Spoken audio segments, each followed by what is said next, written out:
నెల్లూరు జిల్లా కోవూరు మండలం కోవూరు గ్రామ పంచాయతీ ఆఫీసు నందు జరిగిన స్వచ్ఛత హీ సేవా కార్యక్రమంలో కోవూరు నియోజకవర్గ శాసనసభ్యురాలు వేమిరెడ్డి ప్రశాంతిరెడ్డి పాల్గొన్నారు. స్వచ్ఛత హీ సేవా కార్యక్రమంలో భాగంగా పారిశుద్ధ్య కార్మికులకు ప్రత్యేకించి వైద్య పరీక్షలు నిర్వహించారు. అనంతరం ఆమె మీడియాతో మాట్లాడారు.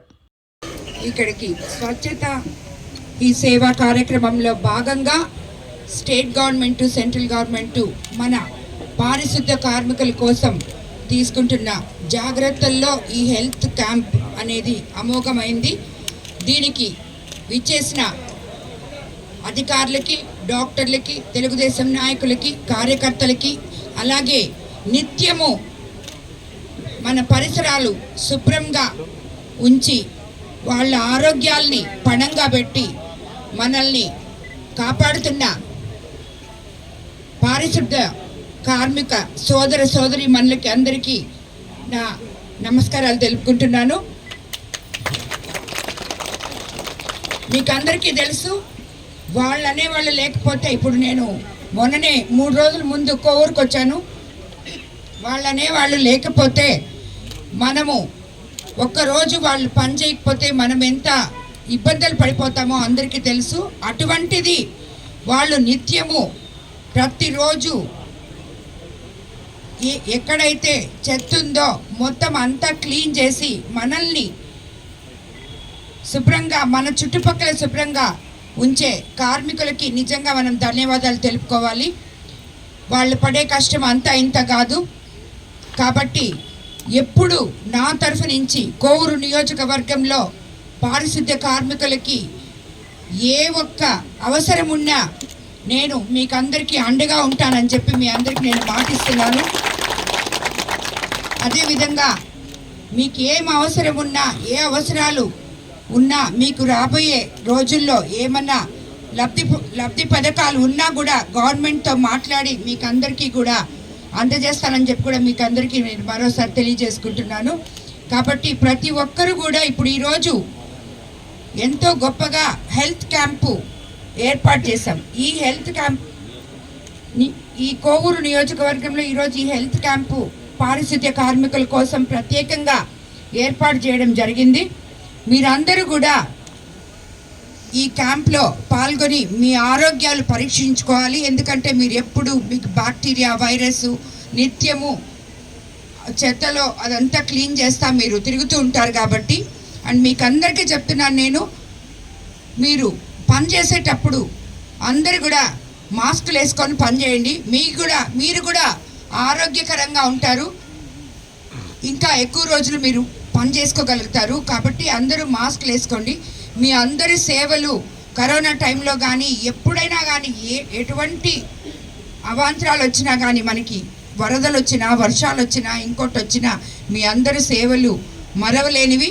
కాబట్టి ప్రతి ఒక్కరు కూడా వీళ్ళని గుర్తించాలని చెప్పి నాయకులకి అందరికి కూడా నేను తెలియజేసుకుంటున్నాను.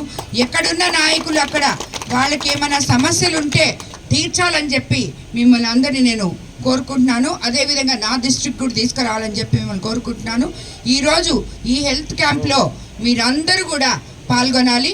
అదేవిధంగా ఇక్కడ ప్రత్యేకంగా మీ అందరి కోసం మనము ఆల్రెడీ కోవూరు నియోజకవర్గంలో క్యాన్సర్ స్క్రీనింగ్ మెషిన్ పెట్టున్నాము.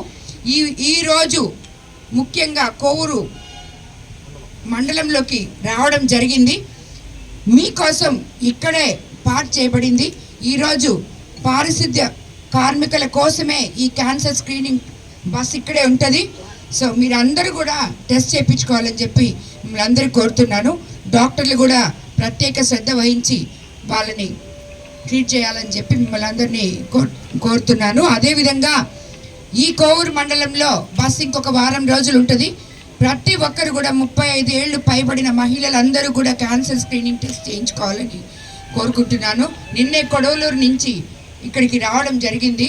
స్టార్టింగ్ మనకి ఇందుకూరుపేట మండలంలో రోజుకి 110 మంది చేసుకునేవాళ్ళు, 110 మంది, 120 మంది, తర్వాత 170 మంది, నిన్న 210 మంది చేసుకున్నారు రోజుకి. కాబట్టి ఆ మాదిరిగా మన వైద్య కార్యకర్తలు, ఏఎన్ఎంలు, మిగతా అందరూ కూడా అధికారులు కూడా కొంచెం చొరవ చూపించి అవేర్నెస్ కల్పించి వాళ్ళకి ఈ క్యాన్సర్ స్క్రీనింగ్ చేయించాలి. ఎందుకంటే వాళ్ళందరూ బయట పోయి చేసుకోవాలంటే అది కనీసం ఆ టెస్ట్లు 25,000 దాకా అవుతాయి. అది కాకుండా ఎవరు కూడా ఇది కేవలం స్క్రీనింగ్ టెస్ట్, క్యాన్సర్ ఉండిపోక్కర్లేదు. మనకి రాబోయే 10 రోజుల్లో 10 సంవత్సరాల్లో క్యాన్సర్ వస్తుందన్నా కూడా ఇప్పుడే తెలుస్తుంది. జాగ్రత్తలు చెప్తారు డాక్టర్లు. అలాంటివి ఏమన్నా సిమ్టమ్స్ ఉంటే దానికి వాళ్ళు వైద్యం కూడా అందజేస్తారు. అదంతా కూడా తిరుపతి స్విమ్స్లో ఫ్రీగానే మీకు మొత్తం అన్నీ చేస్తారు. కాబట్టి అందరూ ఈ హెల్త్ క్యాంపుల్ని సద్వినియోగం చేసుకోవాలని చెప్పి మిమ్మల్ని అందరినీ కోరుతున్నాను. ఈ హెల్త్ క్యాంపు ఇంత బాగా అరేంజ్ చేసిన నాయకులకి, అధికారులకి, దాంట్లో పాల్గొంటున్న డాక్టర్లకి మరోసారి ధన్యవాదాలు తెలుపుకుంటున్నాను. అందరికీ బీడీ తాగకూడదు. ఇంతకుముందు తాగిందే మరకలు ఉన్నాయి, అట్లే క్యాన్సర్ వస్తుంది. కాలికి పైకెత్తు, ఇలా తిప్పు, ఇటు సైడ్ తిప్పు, ఏమి ఇబ్బంది లేదు. బీడీ మాత్రం మళ్ళీ అలవాటు చేసుకోండి. మరిన్ని అప్డేట్స్ కోసం మన HN9 టీవీ ఛానల్ని సబ్స్క్రైబ్ చేసుకోండి.